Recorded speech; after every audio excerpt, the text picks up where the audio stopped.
A lot of people have told me, Tania, I am just too introverted to put myself out there. And I really do get it. Like being perceived and opening yourself up to potential criticism or judgment, or just the thought of being seen on LinkedIn can be very scary. And maybe you're okay with doing really good work behind the scenes. You don't want to feel like you're promoting yourself. You don't want to come off like you're bragging or grandstanding. And I really do get that. But when I think about what introversion really is, which I'd say it's like thriving and getting energy from time spent alone or in one-on-one conversations where we feel really seen and understood, I actually think that visibility and this act of showing up with thought leadership is a perfect fit for the ways that we are.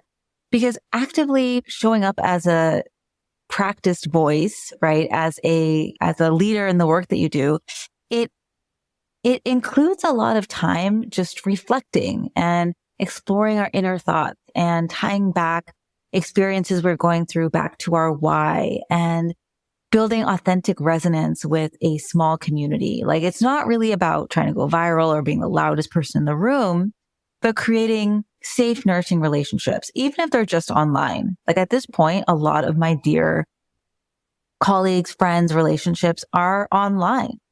And so in this episode, I'm going to share ways to shift your mindset. If you feel like introversion is a barrier to getting visible online on LinkedIn, plus some action steps to show up in a way that feels authentic and good to you. Hey, I'm Tania Bhattacharya, and you are listening to the Campfire Circle podcast. We are all about breaking down the boardroom table as the ultimate space of leadership, and instead replacing it with a campfire. Because that's where we share our stories. That's where we build warm community, and that is where there's always room. I'm building an impactful business in public through thought leadership, and I'm taking you behind the scenes all along the way. So if you want to stand out as you stand up for your mission, you are in the right place. Okay, so right now you might relate to this feeling of being an undercover expert, or in other words, being a specialist in your field, right? You do what you do really well, but the amount of sort of recognition and influence you have maybe doesn't match your level of expertise, wisdom, practice, all that kind of stuff. So why does it even matter? Because earlier I mentioned a lot of people are really okay with doing good work behind the scenes. And I was for a very long time too. But the reason it matters if you consistently stay behind the scenes is that you don't have as much change-making capacity, right? Because when you are visibly showing up in spaces where the people that you want to influence hang out, it builds trust. It directly impacts your ability to create change alongside them, right? So showing up and getting visible, even as an introvert, it positions you as that go-to credible voice when organizations are looking for speakers about the very specific thing you do. It keeps you top of mind when your ideal client or your referral partner or like a foundation needs what it is that you do. You're the first organization or person that they think of. It shines light back onto your organization. So like this year-end season, every year-end season, every social impact organization sends out annual reports or year-end fundraising letters or all these things that we do at the end of the year to wrap up our year. There's a lot of noise this time of year. But when you are showing up as a visible executive, as a visible CEO, executive director, president, whatever, when people in your audience get that piece of mail, when they get that letter, they are less likely to throw it away because they think, oh, that's that organization where Gabby works or where Emily works, where whatever your name is, where they work. And so I should pay attention to this because I trust that person. Like they don't think that, but that's what happens. And so visibility is not about recognition for recognition's sake. It's not about showboating. Like I know it feels like that sometimes because of how we've been conditioned, but really it's about having a stronger and more trusted voice to more effectively build awareness around your work. So I want you to reframe what you maybe think about as visibility, not as performative. I want you to think about it as being purpose-driven. It's a purpose-driven way of doing work. And so when you focus on adding value by sharing something you recently learned or lifting up a client or a grantee's success or sharing a story about a company win, it becomes less about self-promotion because yes, you are sharing your story or your experience about something, but it's not really about you. It's about the thing, right? It's about the mission. It's about the organization. It's about the movement you're trying to get more people enrolled into. And so think about it this way. If you aren't sharing about the cool stuff that you're working on, you are doing a disservice to the people who would benefit from getting involved in that work in whatever way they feel good about. Another thing to potentially reflect on is there's somebody benefiting from your silence or your invisibility or your best kept secretness. There is some entity that will continue to fester and grow stronger if you and people like you don't share your thoughts and opinions and expertise. And maybe it is like a very specific example of corporate greed destroying the environment. Or maybe it's personifying a thing like addiction. Like there is something that flourishes if you're not sharing about your work in the world. And it's not about being the one voice or like the savior or the martyr. The thing about this, the thing about visibility is there's a snowball effect associated with it. Because as you share, you become one voice in the mosaic of the community that you're building. So you showing up despite your introversion, despite the fear that's involved, helps other people begin to do the same, right? There's this really strong ripple effect that happens. And then finally, I also want to reframe this thinking that getting visible on LinkedIn is the same thing as like getting up on a stage behind a podium and talking to a giant room of people. Because instead of thinking of it like you're talking to a whole room of people or all 500, 5,000 or 15,000 of your LinkedIn followers, I want you to think of it instead as if you're having a one-on-one conversation with each of them individually, right? So instead of talking to 500 people, you're talking to this one person and this one person and this one person. And that's what good communication should feel like anyway, right? Like one-to-one relationship and connection, which is something we do well as introverts. And actually, there's one more reframe before I get into action steps. So one more reframe, and this is something that I have realized over the last couple of years as in-person events are a thing again, is that visibility helps you immediately be recognized by your people. And that sounds obvious, right? But I want you to think about like a conference. So imagine you're at a conference, there's 1,000 people there. You enter the welcome reception. It's loud. There's hundreds of people milling about, already in conversation. Like you're just there, like introvert's nightmare, right? Well, because I have been consistently growing my visibility on LinkedIn for, quite a few years now, it has created the conditions so that usually, at least if I'm at the right conference, like if I am at a conference where my people are at, usually at least one person is like, oh, I know you. I saw you at this webinar, or I listened to your podcast, or I follow you on LinkedIn. And so it just creates connection before you even walk into the room, which makes these big in-person gatherings so much more enjoyable and easier because our reputation precedes us a little bit. And that's a helpful thing. That's just a helpful thing. All right. So I hope some of these reframes are helping you think about visibility in a different way as an introvert. So in the second part of this episode, I want to talk about some action steps to help you increase your visibility as an introvert, but in an authentic way to you, right?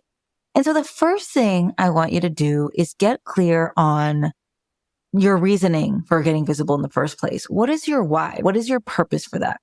Are you trying to build trust in advance of this large campaign on your horizon? Maybe your organization's 25th anniversary or 10th anniversary or 50th, whatever. Something is happening in the not too distant future. And you need to start building an audience and a community now in order for that. Are you trying to grow your donor base with more funding coming in? Are you trying to replicate your work and train other people on your model? Are you trying to break stigma around something? Do you personally want to write a book or give a TED Talk? And so you need to build your audience around that. what are those things that you are wanting to get visible for? Sometimes when I ask people this, because this is what I do, so I ask people this all the time.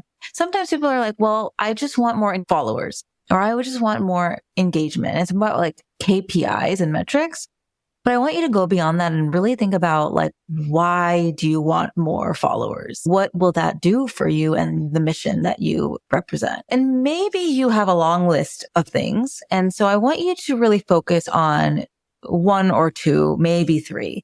In the last episode of this podcast, I shared 10 strategic use cases for LinkedIn for social impact organizations. And I didn't share 10 so you can do all 10 like Q1 of next year. I want you to be selective so that you can really focus and start to see momentum. Because if you try to do too many things, it's a little bit harder. But if you say, I want to build relationships with family foundations in this geographic area, like the more specific you are, the more real it can become. So I would get specific on your goals. And I would also consider not just quantitative goals, but also qualitative goals. And maybe both business goals and personal goals, right? So no goal is better than the other. It's just about what brings you excitement and what will actually keep you going. So, what is a personal qualitative goal when it comes to LinkedIn? It could just be you getting 1% more uncomfortable and stretching out of your comfort zone and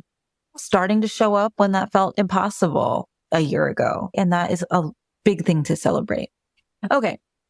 So then I want you to think about how you can build your brand, your personal brand, your thought leadership brand in a way that feels good and authentic to you. So there's many different types of content that you can create. And so I want you to start with content that you are most comfortable with, the style of content that feels easy for you already. So for me, that's written content, like 100%. For you, it might be videos. It might be live calls. I doubt that. But I think a lot of us really enjoy communicating through written content. And so LinkedIn is like a perfect place to be able to do that. Focus on text posts, LinkedIn articles. Yeah, like LinkedIn is a great place for folks who would consider themselves writers and authors. And it can be very difficult to come up with that perfect piece of content, which I don't even want to say that because that's not required at all. But I guess what I'm trying to say is get away from your computer and take yourself on an artist date where you can get thoughtful and batch some of your stories all at once. Go and bring your laptop to a cute cafe or bring a notebook and a little bento box to a park. Get out from the computer and give yourself the space to really reflect and think and let what emerges emerge, right? Whatever comes out is perfect. And you don't have to share everything you write on LinkedIn. You know what I mean? This can just be for you. And you will intuitively know which of those things are right for you to share at this time. Not every post has to be lengthy. Short and clear messages can often be more powerful than a long post. Plus, if you've been with me for a while, I'm all about being lazy on LinkedIn, which really just means you don't have to do the most. Just focus on one high quality resonant post per week. And depending, especially if you're just getting started, like maybe one even every other week, whatever will help you build a consistent, low pressure presence so that you can keep going. Something that experts often tell me, and being overly personal online might feel uncomfortable, especially right out of the gate. And personal content does tend to get good engagement. That's just a reality of the world. But that doesn't mean you have to start there. Start by sharing lessons you've recently learned and maybe start gradually adding more personal touches over time as you begin to build community and relationship. And be you. What I really want to say is be you, because sometimes people think they have to play a character or be someone they're not or put on this personality to show up. But if you don't show up as yourself, how will the people who are looking for you find you? It would be exhausting to keep up that personality everywhere you go. So just be you. There is a community of people who are looking for you as you are. Post about the topics you genuinely enjoy. Think about the conversations that you're having right now in real life with your people.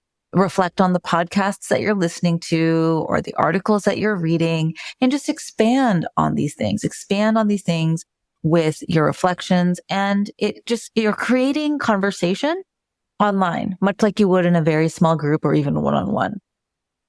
And then I also want you to consider creating a little LinkedIn cheerleading squad. So these are people who are dedicated to lifting you up. Maybe you're lifting each other up. Maybe they're coworkers or colleagues who also work in your space. So as you get started, you can let them know privately, like one-on-one, hey, I'm going to be starting to share more on LinkedIn. I'm a little nervous, but would you consider when you see my content, drop in a like, drop in a comment. And that way you already know you've got a group of people, supporters who have got your back. That can mean a lot as you're starting to wade out into the LinkedIn streets. And so everything I've shared so far is about content, LinkedIn content, but there's also things you can do to build your brand that don't require you to share your thoughts publicly.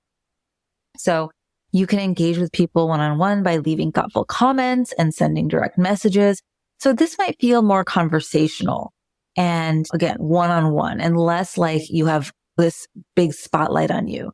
Your introvert skills of listening and reflecting are just perfect here. And also responding to other people's posts with a comment, that builds visibility. That helps you show up on people's feeds in a way that might feel less draining than, doing your own post. You might relate to being in spaces like conferences or meetings where you have a question and you want to ask, but you don't want to raise your hand and ask a question in front of this huge room with hundreds of people. So remember your question and then send the speaker that same question via LinkedIn. It's just a great way to build relationship and connection and get your questions answered without having to do it in front of everyone else, right? And so regardless of if you're going to be sharing content or simply building relationship behind the scenes, I want you to think about what your routine is going to be. And I want you to be open to setting boundaries for yourself because it can become a little bit of a time suck because that scroll just keeps scrolling. And so I always encourage people to have a recurring time on their calendar each week to spend on LinkedIn. And maybe during that time, you're sharing a thoughtful reflection. You are engaging with people who you've engaged with in real life recently or who engaged in your last post. Maybe you're leaving a few thoughtful comments on posts that are important to you. And then beyond that, you really can feel free to turn off notifications or limit the amount of time that you spend on LinkedIn if that's going to be helpful for you. And that's what I love so much about this specific platform is you don't always have to be on it to have great results. People are busy professionals in the trenches of their work, movers and shakers, and they're not usually going to be there 24/7. Like they will be there when you log back in. So, and finally, I want you to celebrate every win. I want you to celebrate small wins. Think back to the goals that you are setting for yourself, or rather the purpose that you have for showing up in LinkedIn in the first place, and celebrate each small incremental step towards that goal. Don't be hard on yourself for not being visible enough or not getting enough engagement at the start. Like we all start somewhere. And I want you to remember to not get tripped up on quantitative metrics, right? Like I said earlier, engagement, impressions, follower count, that really does not matter as much as the qualitative experience your audience is having. I always say trust building is invisible.